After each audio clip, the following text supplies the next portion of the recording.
Hello, everyone. My name is Veronica Carlin, and I am the member of the Orfeo Music Festival team administering today's webinar. I'm pleased to welcome you all to this session in the new Orfeo Music Festival Spring 2022 webinar series devoted to classical music performance. I believe we have a full and exciting program planned for today. I would now like to introduce Larissa Jackson, longtime member of the Orfeo Music Festival, who has led planning and the development of the festival as well as our webinar program today. Larissa will manage our program and will be available to answer any questions during and after this webinar. So I'll pass it on over to her. Hi, everyone, and welcome. Let me say a few words about the festival. And Orfeo Music Festival is an international classical music event widely known for its artistic excellence. The festival takes place in Europe each summer in July.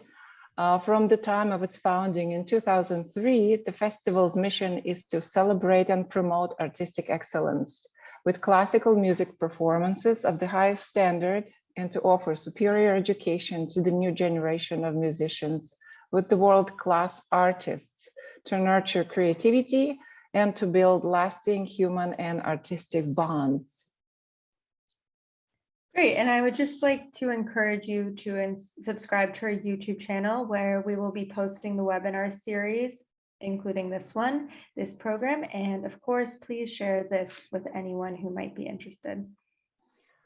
So here we are opening a new webinar series, Music is Our World, which is a 3-year initiative by the Orfeo Festival, exploring the role of music in our lives in a variety of ways, but concentrating on the art of musical performance, which lays at the corner of musical experience. And today I would like to introduce our artist, faculty, Dena K. Jones, who has performed as soloist and chamber musician throughout the United States and in Spain, Mexico, Italy, and Canada. In addition to maintaining a widely varied repertoire from the standard piano literature, Dr. Jones has focused her energies in the performance and research of Spanish piano repertoire. Her debut album entitled Luces y Sombras, Piano Works by Joaquin Rodrigo, was sponsored by the Spanish Embassy in conjunction with the US universities and released through the Centaur Records in 2007. Dena completed the Doctorate of Musical Arts degree at the University of Arizona in Tucson, where she studied with Nohima Fernandez. She joined the music faculty of the University of Texas in El Paso in 2003, where she is the piano area coordinator and teaches applied piano music and culture. Dena, welcome. We're so happy to have you here. Thank you so much, Larissa. What a beautiful introduction. Thank you. It's good to see you, huh? Well, yeah, I'm Dena K. Jones, and thank you all for coming to this amazing webinar series. I've been getting all of these wonderful posts and emails about my colleagues from Orfeo and students from all over the country coming, and so it's my honor to be here and with Veronica, a new member of the team, and of course with Larissa. So thanks for being here. I just wanted to present today to talk a little bit about how this pandemic has affected us here in El Paso. You're in my studio here. I'm on campus finally at the university and teaching my students once again in my office. I have great space here, but you know, when the pandemic came, everybody had to be at home. And I feel like from a pianistic point of view, as a professor and well, not so much as a performer, but as a professor, my students fared a little bit better than my colleagues at the universities in their studios did because they were stuck at home. They were there with their instruments and some of them with their puppies and with their family and with their accessibility to all the comforts at home. And of course they had to do other classes, but the instrument was just like right there. The other thing that I think the pandemic assisted my students from not just, being in close proximity with the piano. We're different. We can't just sling our instrument over our shoulder and go to a practice room. It's really something that the pandemic allowed us to be with our instrument all the time for once, which was nice. But also my students got so great at hitting that record button because their lessons were through Zoom and we had recitals still scheduled for them every week. So their level of expectancy of performance was still quite high. And they saw each other. And I think their inspiration and their motivation from each other was still quite high. With my colleague students, they just had their own instruments and they missed the piano. They missed the accompaniment part to make themselves sound and be, as an ensemble. So I think it was a little bit harder on my colleague students. My students fared very well during the pandemic. Their growth was fantastic. Their performance anxiety was altered a bit because they just pushed the record button, which for me, when I hit the record button, I get a little itchy and like, oh, no mistakes, no mistakes. But they embraced it, and maybe it's part of this generation. One of the other things that from a performer's point, from my point of view, I didn't have the weekly recitals set up. Everything that I had scheduled and was preparing for, including beautiful Orfeo and beautiful Italy, was canceled. And so my motivation was not so great. I was doing my classes online, and I don't know if my students noticed, but I'll be honest, sometimes I was still in my pajamas with some fancy jacket on. It was like we could get away with a little bit more freedom in our homes. And I sort of struggled in figuring out how I could still disseminate and keep myself motivated music, and technology came to my rescue.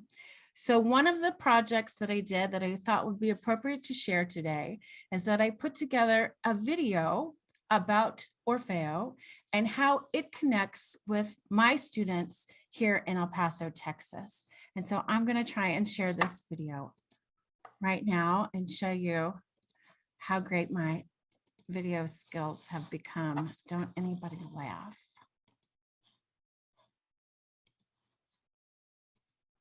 That's the wrong thing. Here we go.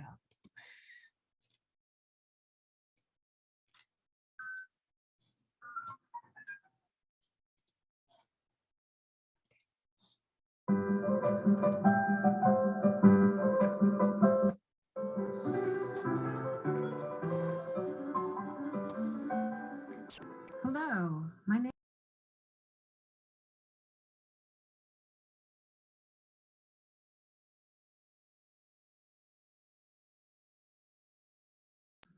Let me tell you a bit more. For the past 4 summers, I have been on faculty and have served as both solo and chamber pianist at the Orfeo Summer Music Festival, which usually takes place annually in northern Italy. For 2 weeks, I join other international faculty and students, and we devote 14 intense days to the serious study and performance of music. To say it's magical there is an understatement. During the summer months, Vipiteno Sterzing is a getaway for European tourists, as this medieval village, in addition to housing an original clock tower, also boasts of fine dining, shopping, outdoor activities, and yes, a classical music series. During the winter, it turns into a ski resort as the Italian Alps cradle the small town. I have been fortunate enough to take UTEP piano students with me every summer thus far, and to see their progress, along with the strong friendships they build, is life-changing for them and for me. There's also another unique connection to this place. As brilliantly abridged by Italian expert Rebecca Ann Hughes, this region, known as both the South Tyrol German state and the Alto Adige Italian state, quote, has a complex and moving history. In 1918, South Tyrol, formerly governed by the Austro-Hungarians, was annexed by Italy, drawing a frontier along the Brenner Pass, a mountain route through the Alps that forms the border between Italy and Austria. Like a scythe, this cut violently through an area of collective culture and nationality. There were protests, but to no avail. Although for a few years, the new Italian nationality of this German-speaking population was not enforced, the rise of fascism was about to plunge their South Tyrolean identity into chaos. With Benito Mussolini in power by 1925, South Tyrol, Alto Adige, was subject to Italianization by force. German schools were closed, and Italian superseded German as the official language in public offices.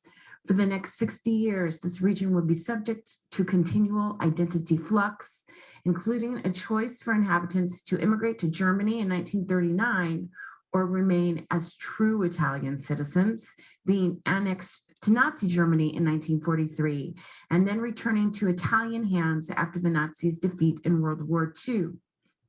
This crisis culminated in the late 1960s with the South Tyrolean Liberation Committee, whose members committed fatal acts of terrorism in protest against the lack of autonomy in the region's government. In the late 1960s, an agreement was reached for greater self-government of the South Tyrol province, and it has since grown into one of the wealthiest and highest rated places to live in Italy, end quote. You can still feel that unique and interesting combination of cultures, Austrian and Italian. We, as UTEP faculty and students, learned that the citizens of Vipiteno Sterzing, yes, a town that has two names as a result of this intermixing, one Italian, Vipiteno, and one German, Sterzing. The citizens have the choice to send their children to the German-speaking school or to the Italian-speaking school, but both schools require study of the other language. Some urban legends we've learned there include certain hotels used by Hitler and his Third Reich members, with some symbolism in art and architecture that stare you in the face, and Italian Christian saints appearing as ghosts, frequently at the school, which is adjacent to an old Catholic church and cemetery. UTEP students are exposed to a place where the languages and the cultures are clearly 50-50, and one needs to switch between the cultures as quickly as flipping on a light switch. As one can imagine, UTEP students are akin to this environment as their home city of El Paso, Texas, and for much of my students, has an intermixing between Mexican culture and other international facets of people. All of my students have made the observance of this bicultural town to their own bicultural existence back home. At Orfeo, the 2 weeks are full of lessons, classes, rehearsals, coachings, performances, hiking, and visiting famous nearby historic European cities. There is also a fair share of eating gelato, pizza, and pastries, as well as drinking coffee in order to maintain cerebral strength for all hours of the day, which tends to last well over 12 hours of work. Throughout the day, faculty and students study. In the evening, performances abound. With concerts performed in venue spaces that are hundreds of years old, with European audiences who truly know how to listen to, critique, and completely focus on classical music concerts. For example, there are no cell phones there. Students observe their faculty performing as well as try themselves. And through this environment, students grow, students develop. All of the students have noted they love the interaction between all faculty and all students. Although there is a healthy level of competition, especially for self-growth, there is a stronger bond of brother and sisterhood. Besides the high-level intense study and performance, another one of my favorite attributes of Orfeo is that travel to nearby historic cities. So far, UTEP students have seen Milan and Verona, Italy, Munich, Germany, Innsbruck and Salzburg, Austria, Paris, France, and Madrid, Spain, among other lesser known towns. The program actually sets up excursions for students and faculty, and you can even venture out on your own. One UTEP student loved the home of Mozart so much that she is contemplating a year's study of music in Salzburg. After attending my first festival back in 2016, I immediately spoke with my chairman, Dr. Steve Wilson, asking him how I could raise funds in order to take more students with me to Orfeo. He encouraged the establishment of a student organization within the piano area, and thus the group Holos Piano Collective began. I just have to tell you how the students have since then been overwhelmingly resourceful. Holos is a student organization where piano majors and other music students work together, as well as with those in drama, visual arts, and literature, in order to share their art. These students are also developing their professional voice, and so they travel, speak, and raise funds for their own projects. So far, Holos has had members participating in national and international piano events, have performed in art museums, nursing homes, public schools, and private donors' homes. They are becoming pros at monthly bake sales on campus, and in past Februarys, provided flowers to UTEP students on Valentine's Day. They have also visited public schools in order to give master classes to high school piano students, as well as have worked with UTEP music majors enrolled in class piano. How do they raise money? These students are not allowed to charge ticket costs or to sell any item. Everything must come to them by donations. Their hard work and determination drive their ability to not only raise funds for their projects, but to also give back to the community of El Paso, UTEP, and the music arena at large. I applaud their efforts, and I am proud of them. I would like to bring more awareness to their efforts. As one can imagine, the costs for such an experience like attending Orfeo are not light, and international summer music festivals are not the only activities the Holos members want to pursue. They want to develop other projects as well. I am the advisor of the group, and I encourage their ideas, energy, and creativity, as well as to assist them in pursuing whatever it is they want. A sort of mother hen figure, I help the students to represent themselves in UTEP at the highest levels of professionalism. At the end of the last academic year, they had a total of just under $3,000, which has been so exciting to witness. Holos has 3 officers of president, vice president, and treasurer, and 12 other members. With the pandemic of 2020, the Orfeo Summer Music Festival, which has run consecutively for over 20 years, was canceled. One of the Holos members, Cristina Ramirez, had already applied and been accepted. The great news is that she will be able to keep her tuition and fees in order to apply them for the 2021 festival. Perhaps there will be other students who want to join her as well, and other projects that will also need funding. What I adore about this Holos Piano Collective is that students must really learn how to run their own show.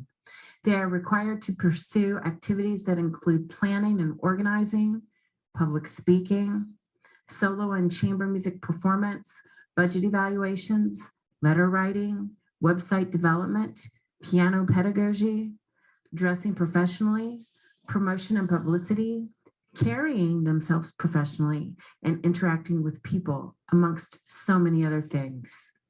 I want to thank Dr. Steve Wilson and Dr. Dennis O'Hearn for the opportunity to tell all about the Holos Piano Collective, and to thank you in advance for your consideration of learning more about our UTEP student group, as well as these outstanding individuals. I personally believe they are the ones to be on the lookout for in our future.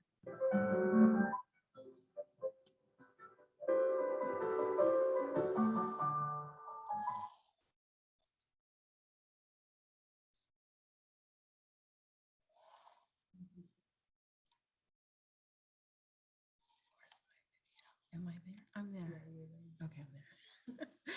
So yes, I put that video together during the pandemic. That was sort of my first attempt with technology to merge all of these ideas of creativity and show the history of how Orfeo has not only changed my life since I started going in 2016, but how this organization came back with me to my university.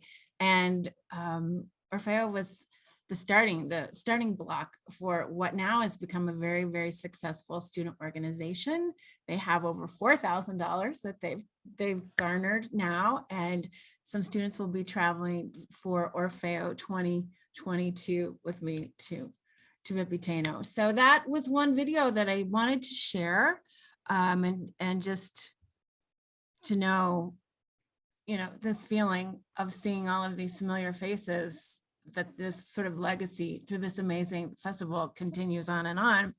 Then the next video I wanted to share was that I spent some time trying to perform. Everybody went online and was doing online performances with video merge. I had my chamber class try video merge.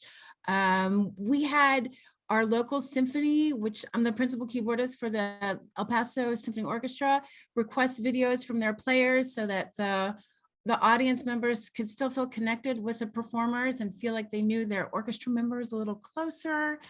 The next video I want to share with you is it's a piece that I actually performed in the 2021 Orfeo Music Festival that was held in Princeton, New Jersey. It was Beethoven's Polonaise in C major, Opus 89.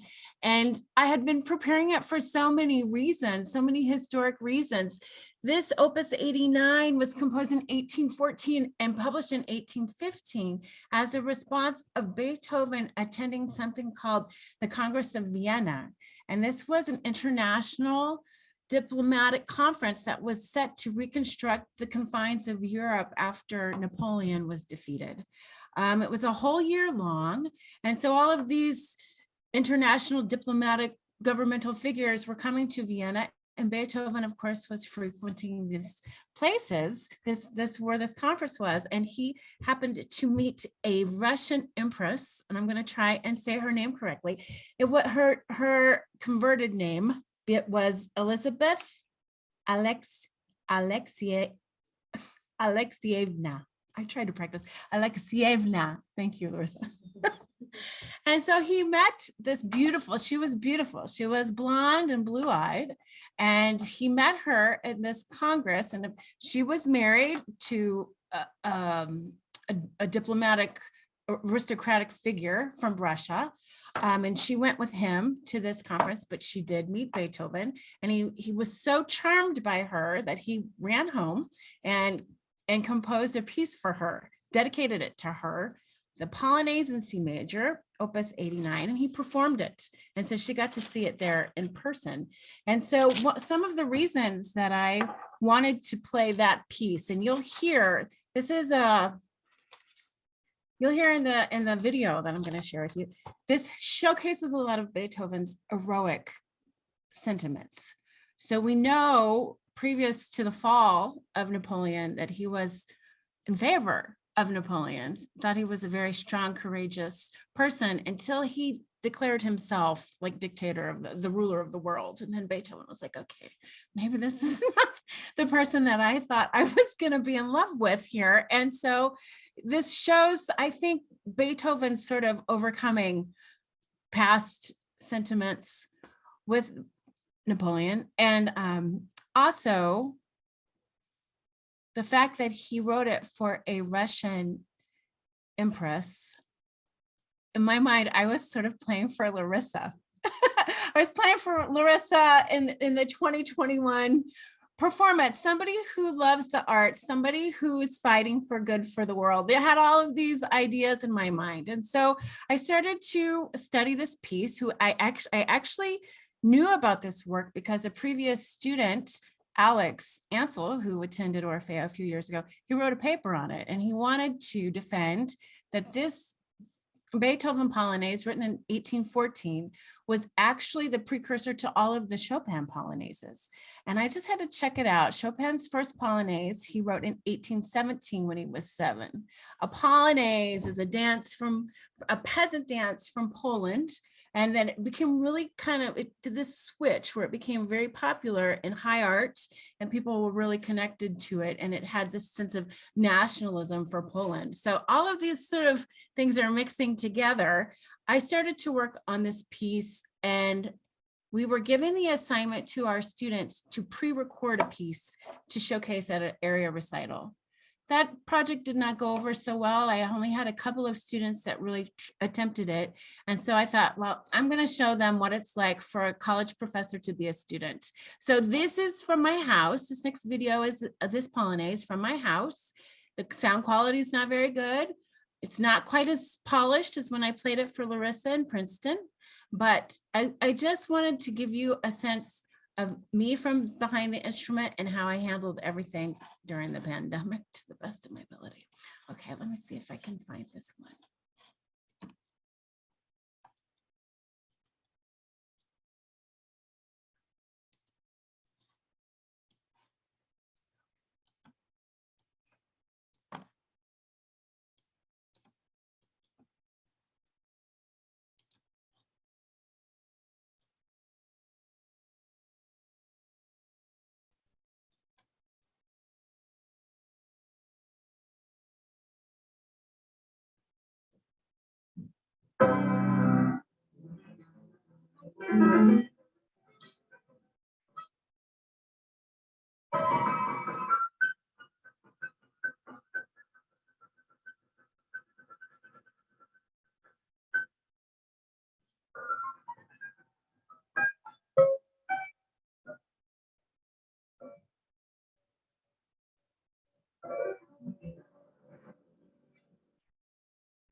I have to intervene. What a fearless virtuoso, Dena, bravo.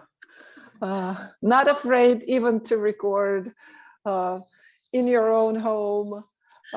Just go and do it. Amazing performance. And I hope Larissa, that piano just needed tuned so badly, but nobody was coming or going from my house. I was like so cautious with that pandemic, and so the piano sounds a little off there, but I just could see Beethoven trying to get at this woman, like flirting with her through his music, and it's just so triumphant.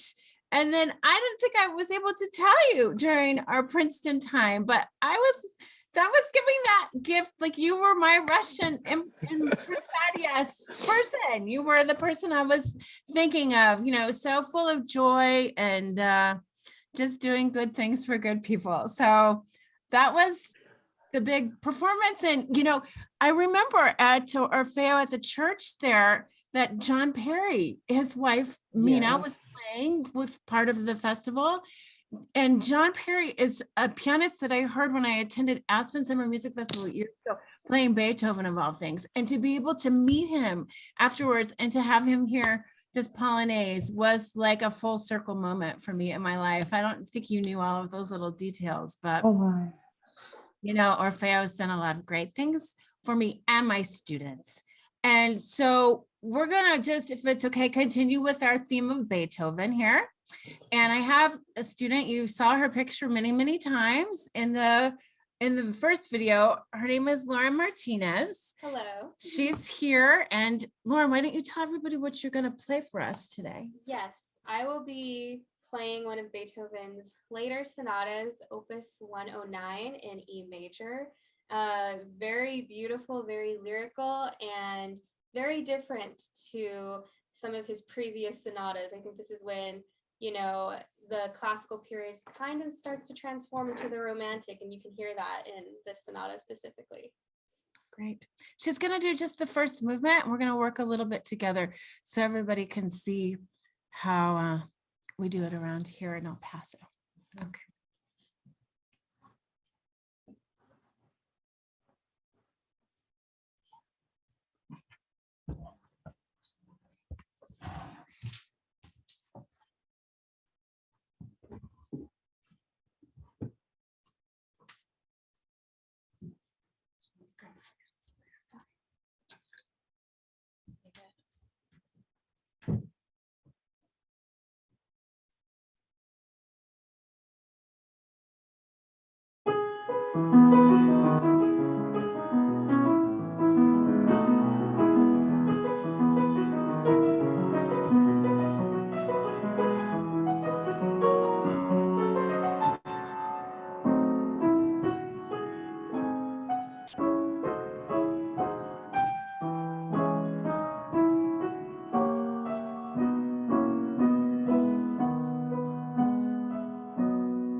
this was unique, right, to Mhm. Beethoven sonatas for this conjunction. I mean, these last three are Beethoven's late piano sonatas, and we talked about this in piano lit class too. Yes.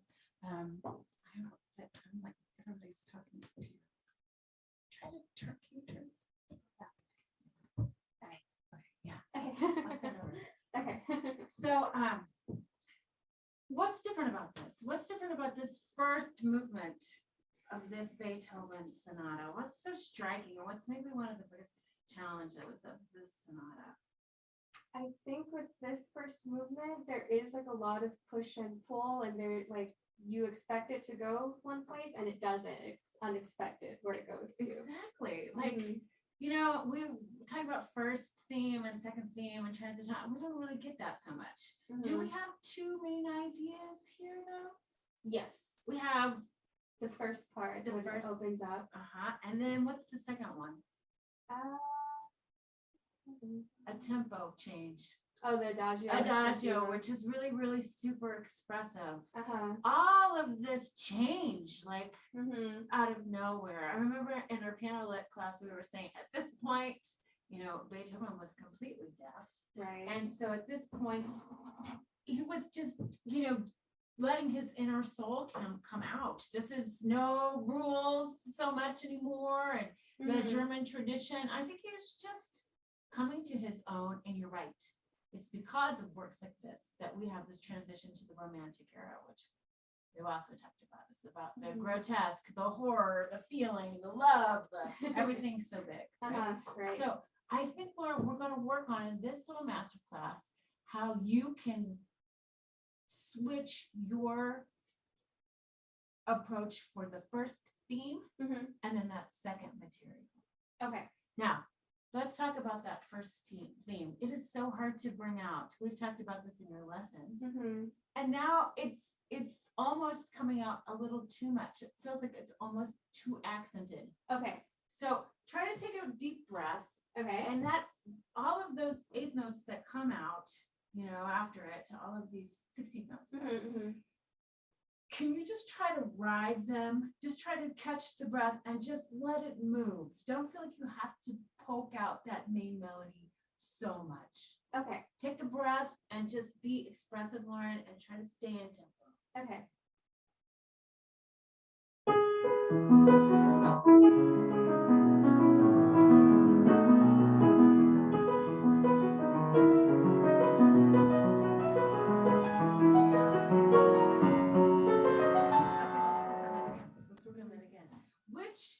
How many little ideas are there? And I don't mean every single dun, dun, dun, dun, dun. But how many ideas, how many phrases do you have before the adagio? I would say two. Two? Two. Okay, let's hear your two phrases. Give me the first one. Okay.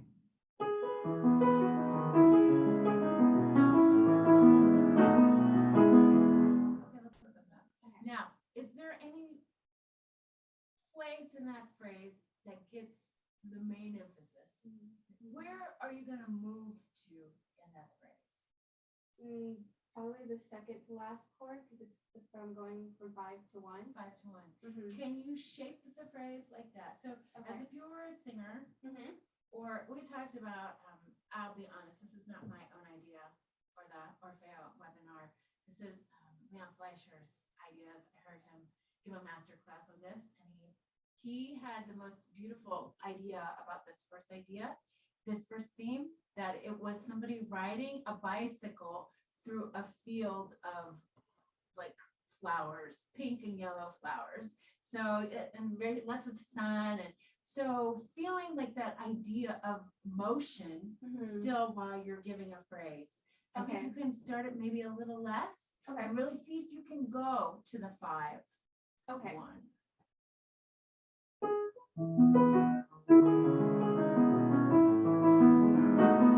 Okay, it's getting there. You got to your 5-1, but it didn't sort of organically grow there. Okay. You started and then it didn't continue, and you went 5-1. So and careful of your pedal, Lauren. See if you can get a little cleaner pedal, at least from my ear right here. Okay. It's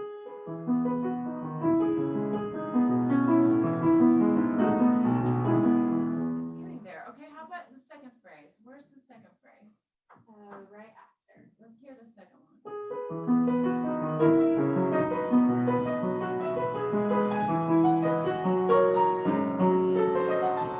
Okay, now tell me about this second phrase, because the first phrase feels very calm and like it goes with a perfect authentic cadence, right? Right. To the tonic. Uh-huh. What happens to this thing? So it starts off the same, so it has that lovely sound, but then I don't know, something's changing. You can feel that something bad is coming. Something, yeah, something bad. She says something bad is coming. There's a change, a contrast. Right. Can you start the second phrase Mhm. like you start the first one, less, Okay. and then bring out those harmonies as they get more complex? Right? They all sound sort of two-dimensional right now. Okay. See if you can really pull them out, and it's going to crescendo to that big chord there, that diminished chord. Right? Yes. Okay.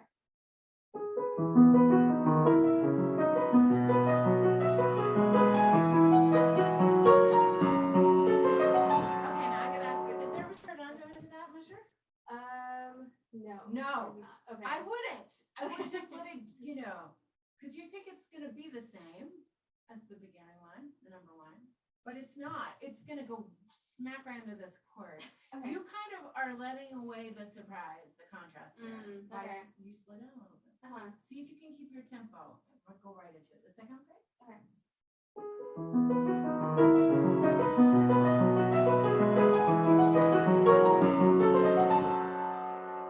Yeah, I think this is what Beethoven wants. Uh-huh. Now, let's go back, Lauren. Okay. Let's just review. We do this all the time in the studio. Let's put phrase one Okay. together with phrase two. Pedaling's much better than I like.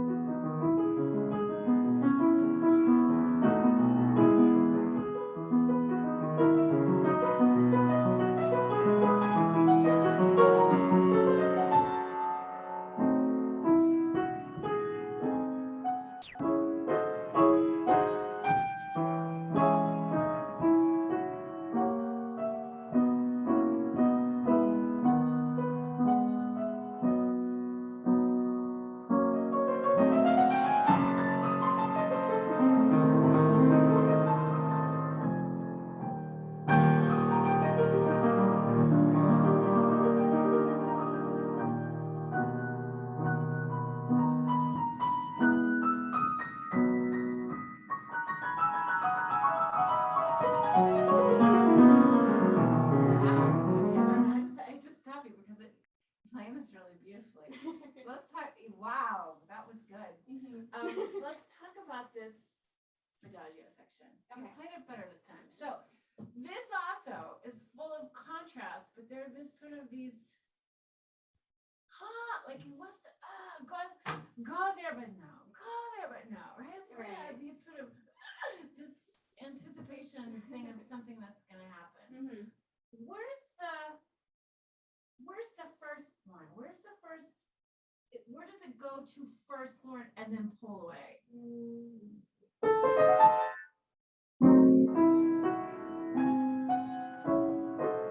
Right here. I think that's a big one. Mm-hmm. This is an F double sharp, and this is the second full measure after the Adagio, if anybody has a score out.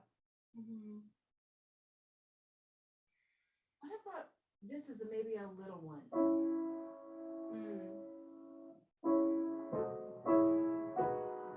And then to this one. And then it goes to this. Okay. We can try both. Let's try your idea first of this surprise crescendo to this first big and then Okay. back away.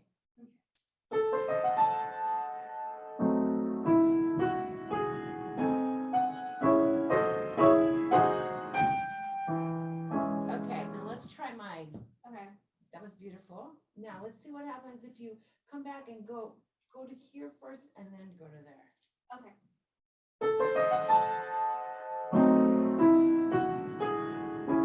Oh, try it again. That's the harmony.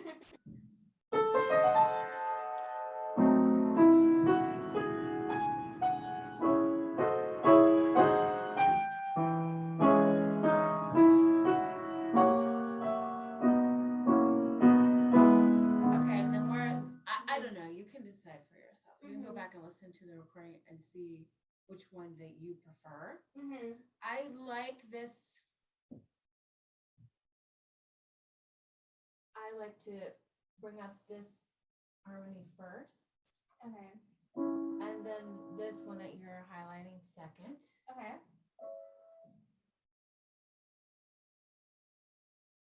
Okay. And then where's the next one? Probably over here. Let's find them. Yeah. Okay. Or let's have our peanut gallery. If you are IS members, if you feel a chord that like resonates within your breast plate here, your emotional harmonic reserve, would you raise your hand and we'll stop and see what it is. Mhm.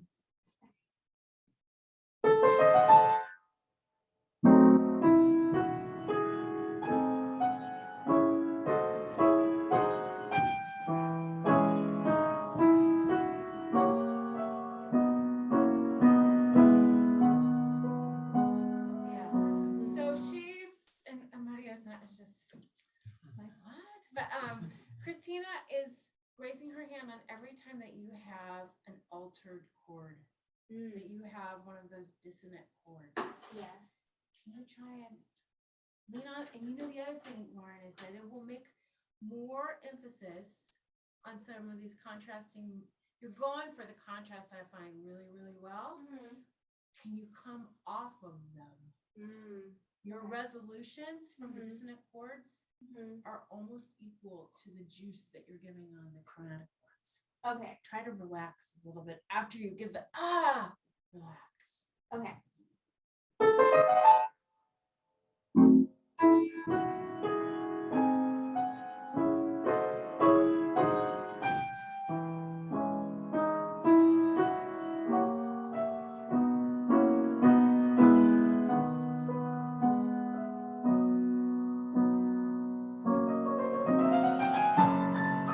Okay, let's talk. How did that feel? Good. It feels like it's going somewhere. Yeah, it's sort of going and then starting and then yeah. And where is it really going? Where is he just like just forget it? Right when all the scale passages. I'm just start. gonna let it all out, right? Uh-huh. And you are doing a good job of this. I could still hear more these groupings. 1, 2, 3, 4, 1, 2, 3, 4, 1, 2, 3, 4, 1, 2, 3, 4, 5, 6, 1, 2, 3, 4, 1, 2, 3, 4, 1. You're doing it really, really well. We've practiced with Lauren so that she can be very traditional in the approach to these flourishes and that she's just not playing them however she feels like, but that she's keeping them all in the eighth notes. You're very, very close. We've actually had to practice with the accent on the downbeat of each group. And I don't think you really need that anymore. Just see if we can still hear 1, 2, 3, 4, 1, 2, 3, 4. I hope you're counting that. 1, 2, 3, 4, 1, 2, 3, 4, 1, 2, 3, 4, 1, 2, 3, 4. And then okay. Let's go back. Let's put it all. So we want to hear this sort of push and pull, and then, oh, forget it. I'm just gonna tell everybody how I feel. Okay.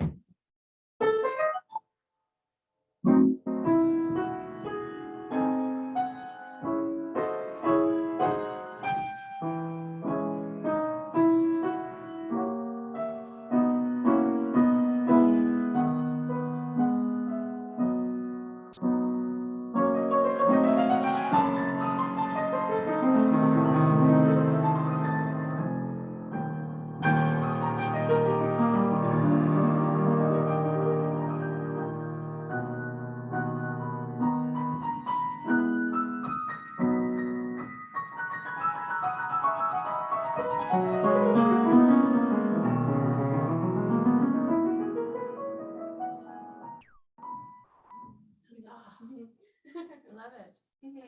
How's it feel? It feels good. I do like that Adagio espressivo part a lot better because I feel like now it has like some kind of meaning to it. Yeah. Now that I know that, yeah, it leads up to that scale part where he just like lets it all come. lets it all go out. Yeah, Lauren, I think looking at, like this bicycle motion part, looking at that and now trying to give us that texture a little bit more than just the note of the main melody being, so projected out. You're a very good student. You've done what I've asked and taken it a little beyond, right? So you can go back and listen, record yourself and go back and listen and say, oh, does this sound like a phrase or am I poking out the melody?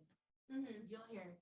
And you can hear it here on this video. And then, yes, the contrast, you're thinking of them, Lauren, you're really trying to give this spontaneity of this first movement, which is really, really unique and different. That leads to this really, exciting second movement. Do you have just like the first, can you give them a little excerpt of that? Yes. Just a little bit, Lauren, we'll just give the first bit. Okay. That's enough. Yeah.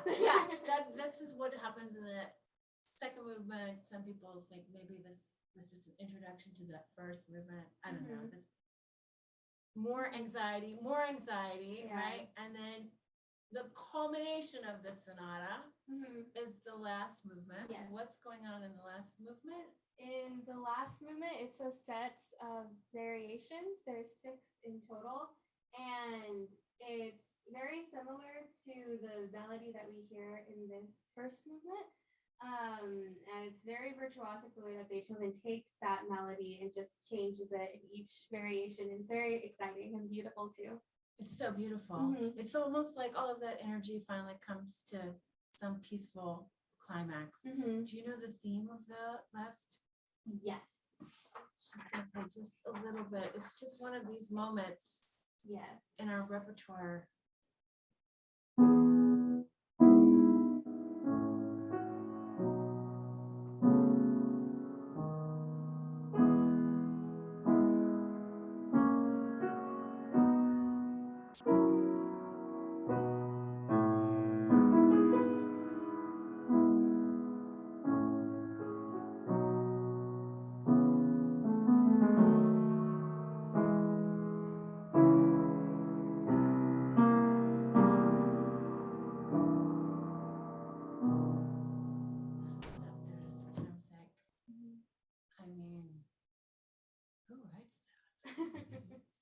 So beautiful. Yes.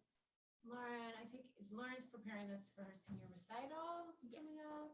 And I think she's connecting to it very beautifully and she loves this composer. So Lauren, thank you so much for working a little bit in front of our online audience here. Of course. Thank you.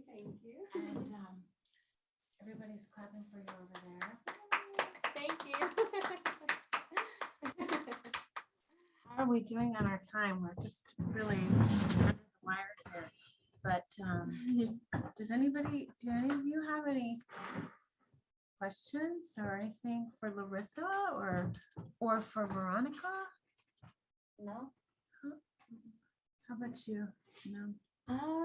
No, I'm one of the students who'll be going with Dr. Jones this summer back again for my second time to Orfeo. So I'm very excited and looking forward to be back up there in northern Italy and perform all this new music that I'm learning for my recital. So I'm very excited.